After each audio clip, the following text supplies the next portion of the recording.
Hello, hello, hello, beautiful people. We are back with another live experience.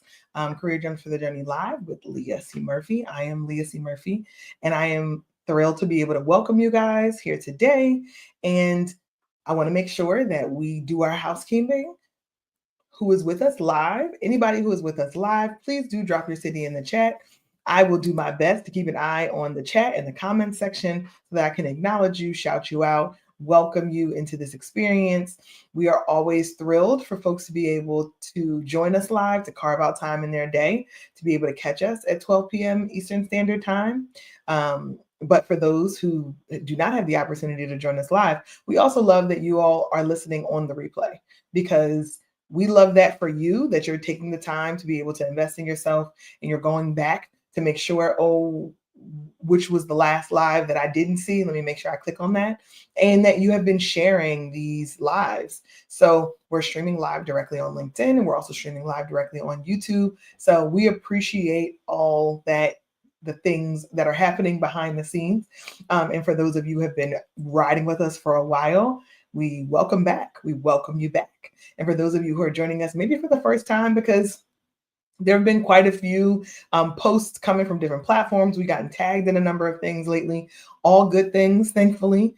So some of you may be new to this experience, and we want to make sure that we welcome those of you who are joining us for the first time or are kind of testing us out. So welcome. Come in, get comfortable. We are going to have a wonderful experience today because that is my choice. I'm going to have a wonderful experience on purpose because that's what I'm choosing to do in this season. So I'm going to jump right into it today. We don't have a lot of kind of commercial, breaks and that kind of activity happening in the live today. So we're going to be with you briefly because I came specifically because there's a story that I want to make sure that I share. And I want to share this story because I believe that the example that I'm going to share is tied to so many of us feeling blocked or potentially feeling unseen or feeling stuck in the experience that we might be having in our career or in our business. So I really want to tell this story really because I believe it has a tremendous value. And just the way that it came about was so mundane, right? It was kind of just in the natural way of things. And sometimes it could feel like because it happened in a way that is mundane, that it doesn't deserve, significance or acknowledgement. So I'm going to just get into it because I think you'll be able to ride with me all the way through. So I was talking to a client, someone that I have a long relationship with, that we've been working together for a long time. And as a result of us having this relationship, we kind of covered a wide range of topics. Specifically, this topic that we were talking about today was around feedback. And this client is a professional. She works in a large organization. She has a very lofty title in said organization. So she's a very highly visible individual. So she's telling the story about how she got feedback and how, lots of large organizations do employee surveys, or they might bring in any kind of data around how executives or leaders in their organization are performing and behaving. So in some ways, it's very, very valuable to make sure that you get the perspective of what's happening for your employees because it affects the way that you lead. On the other side of it, these anonymous surveys can create opportunities for people to really sink their claws into you anonymously. And as a leader, you may be saying, well, that's kind of what you signed up for in being a leader in an organization. And that's one school of thought. The other school of thought is some of this is at risk of being integrated into your psyche as an individual who's getting this anonymous feedback and taking it as gospel. So to get back to the story, she got the survey data comes back. Her name is mentioned explicitly in part of the survey. And as her name is mentioned, she is instantly pained by the feedback that this individual is providing. Because it had a complete negative connotation to the work that she was doing or how she was showing up in one of the experiences that she had with this employee. So in one hand, this employee has had a lived experience that she absolutely believes and believed it so much that the employee took the opportunity to share this feedback. And when the client and I were having this discussion, what continued to come up is that her actions, her intentions, the way that she was moving inside of that organization were being misunderstood, right? That the employee and the experience or the expectation that the employee had with her predecessor was completely different, and that the employee was using the predecessor as the benchmark or as the standard, where my client now had gotten a new call to action. She had gotten a unique proposition for how she needed to show up in the organization, and she had been giving a charge where she was going to have to navigate some uncharted waters, which means that everyone is not going to be happy and satisfied with that change. So I started to do a little bit more digging and started to think about this idea of being misunderstood. And being misunderstood, I think, oftentimes is the crux of a lot of challenges and hurdles that professionals experience in their career. I've heard it more from women that I've gotten a chance to work with, but I believe that the same thing happens in men in their careers and the full spectrum, right? No matter what your pronouns are, I feel like being misunderstood can often be a source of frustration, a source of rumination, something that you stay in for a really long time when you ruminate, or a source of inaction. Because when you are perceiving that there's a risk of whether or not your intentions and your actions are going to be well received, sometimes that puts us in a holding pattern, and it puts us in a stuck pattern where we're not willing to take any action because there's so much risk that's loaded onto it. So I did a little bit of just minor, Googling research on what misunderstood is kind of defined as, or how people are using it today. And I'm looking here in my notes. It is incorrectly interpreted, wrong impression, or not appreciated. So I'll say that again. Incorrectly interpreted, wrong impression, or not appreciated. Now, when you hear it with those synonyms aligned to what being misunderstood is defined as, I think many of us can understand or can think of examples in our career or in our professional life where we felt absolutely misunderstood. And the reason why I wanted to bring it up is because feedback is often touted as this very valuable, absolute, it's a gift. No matter where it comes from, it's a source for you to then see someone else's reality. And I believe that feedback is absolutely necessary because we can't be operating in a bubble when we're leading an organization and it's tied to people and performance. So I believe in feedback, but I also believe that we must use a filter to consider the source. As we're considering the source of the feedback, that allows us to incorporate what we learned, but not necessarily take the literal information that was given to us. Because the literal information is going to be painted with emotions from the individual, as well as it's going to be painted with their lived experience, which is, baked in with their experiences and bias and misconceptions and things that may have nothing to do with you as a leader who's receiving this feedback. So this idea that you get the feedback, you filter it down to something that is useful information that you can go and take action in is something that I'm spending a lot more time on, because I think now there is a tremendous amount of information that comes at people from social media platforms, from employee surveys, from people behind keyboards, from bots, from all kinds of places where people are taking the opportunity, machines, algorithms are taking the opportunity to throw feedback or information or responses or comments at people. And what that is now requiring of individuals, leaders, and business leaders, business operators, to then filter through what's useful that we should use and take away and do something with, and what is absolutely something that we should disregard. And that requires a certain amount of discernment. That discernment comes with understanding that oftentimes you will be misunderstood. And that's because people on the outside don't know what you've been charged to do. People on the outside of the work that you're doing don't understand that your predecessor wasn't successful for some specific reason, or was successful for a specific set of reasons, but you have a different skill set. people who are giving the feedback are coming from their lived experience and their perspective, and you have to respect that. But it does not mean that it always can be applied. It does not mean it can always be weighted the same amount as feedback that is coming from someone who actually does understand your charge, or feedback from someone who actually has done the work that you've done before. So this idea of being misunderstood, I wanted to go a little bit further because I also believe that there is a risk now where people are intentionally choosing to misunderstand each other, right? Choosing to ignore facts and logic and information, or choosing to inflame or like stir up some things that are not necessarily related to the topic at hand, but can get piled on. And I'm seeing this happen across our information sources.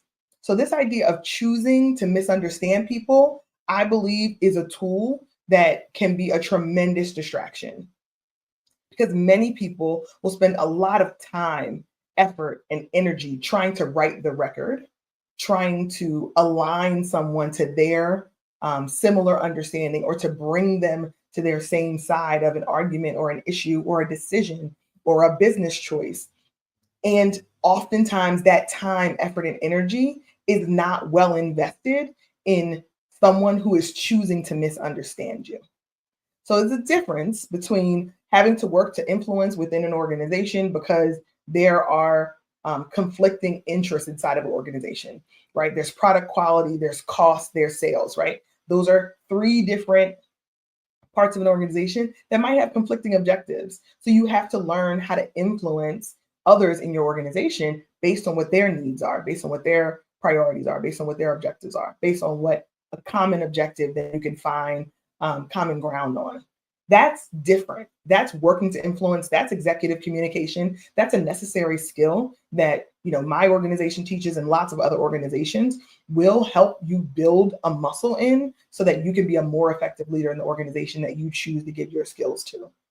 But when someone is intentionally misunderstanding you, I actually would encourage and coach anyone who comes to me with that type of a problem to not engage in choosing to be misunderstood, or staying in a debate or discussion with someone who is choosing to misunderstand you, because I sincerely believe that that choice to misunderstand is a means of blocking or getting in your way or distracting you from what it is you're actually charged to do. And any time, any effort, any energy that can be siphoned off you delivering upon your objective, or doing what it is you've been called to do, doing what it is you've been assigned to do, is essentially you taking your eye off the ball, impacting your promotability, impacting your team's ability to function, impacting your salary and compensation on the long term. You see where I'm going with this?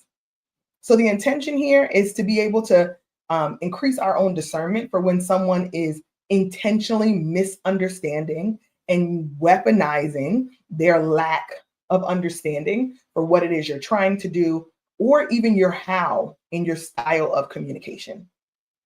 So when you recognize or you identify that that is something that is happening in the ethos and in the background, I want to encourage you to start to think a little bit more strategically about how you navigate those situations, because responding with logic and responding with this is the way I have to approach this going forward, or responding in a way that you believe staying in a discussion with this individual is going to get you to the finish line, I'm here to tell you it's not. I'm here to tell you for a fact it's not going to get you there. So thinking about, going back to the client story that I mentioned, thinking about working with someone who has a lived experience that's using a standard to compare you to that is not real, it's not present, right? It's not tied to what your charge has been. That person will misunderstand you. And it takes a lot of effort and time to get okay, to get comfortable with being misunderstood by those who are not close to the work that you're doing, or by those who don't understand the charge that you've been given.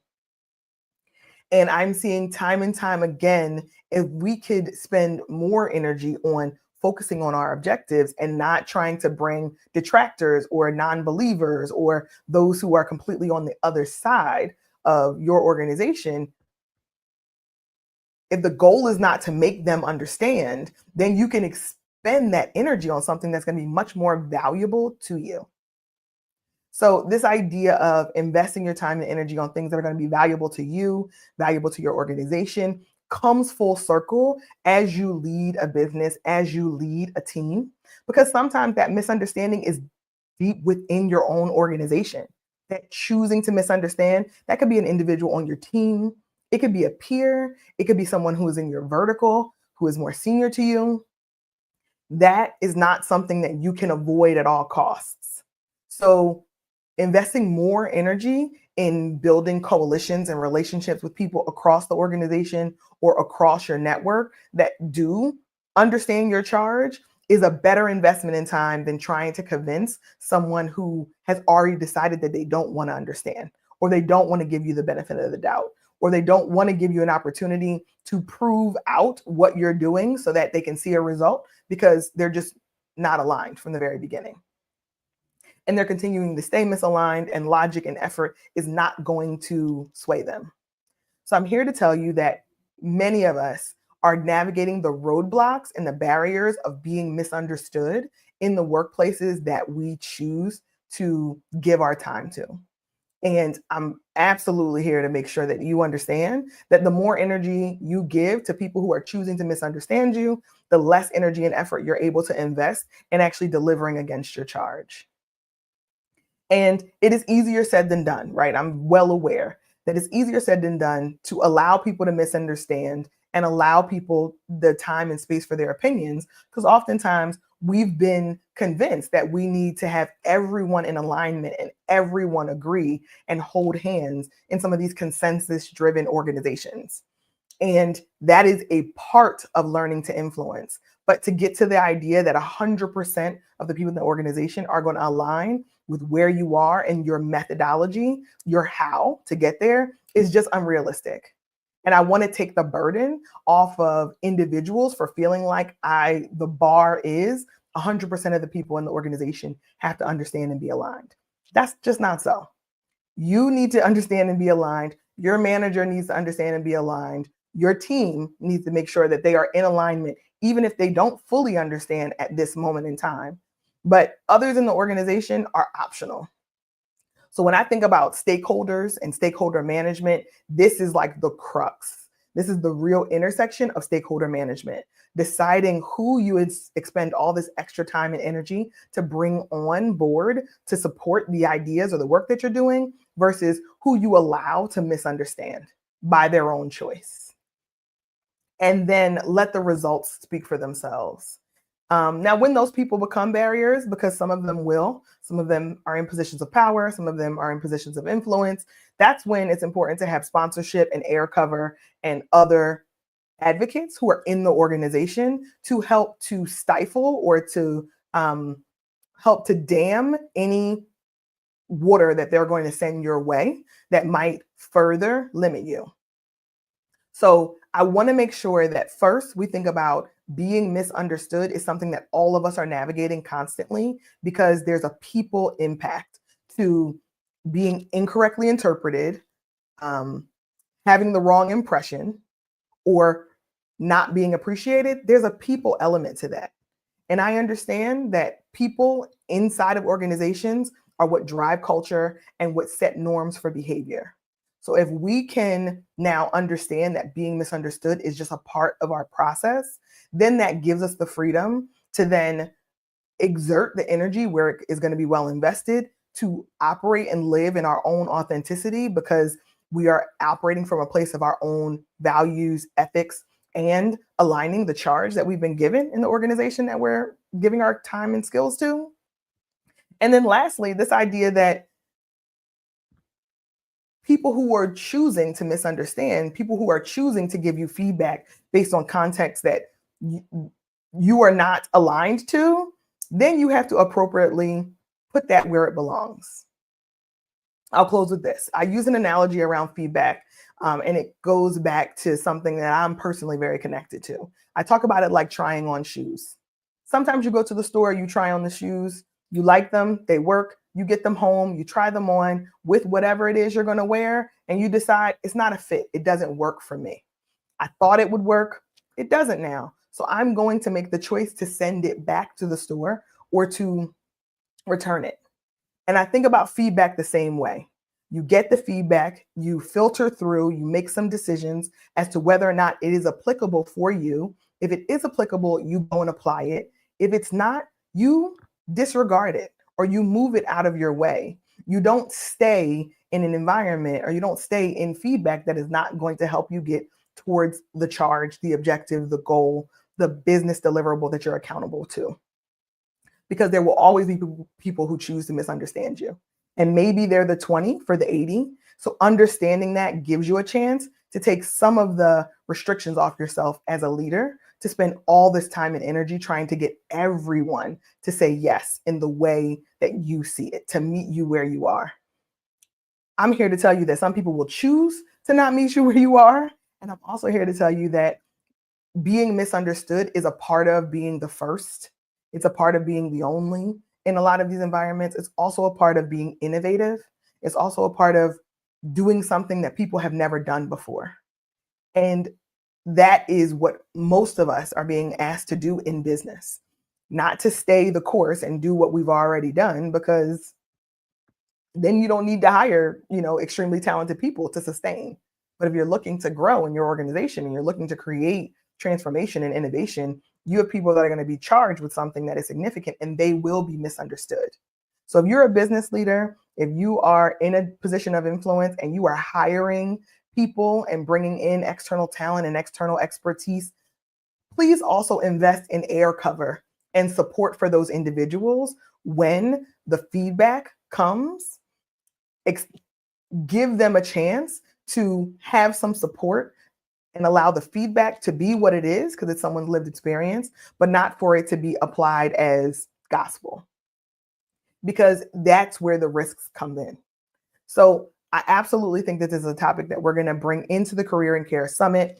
We've been talking a lot about career, community, and care, which are the three pillars that we're going to align to for the summit. This is a big part of career, navigating being misunderstood as you ascend in your organization. So we would love for anybody who is here with us live, and it looks like Luz Lopez is here with us from LaGrange, Georgia. So welcome, Luz.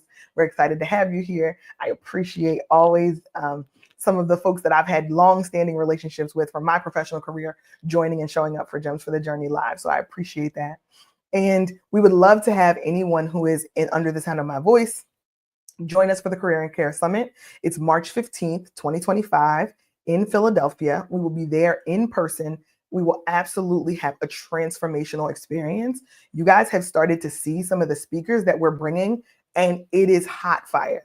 Like, I am so excited to be in the room, to feel the electricity, to experience the transformation, and to really feel seen, heard, and acknowledged for my own experiences, and to be able to create this environment for you.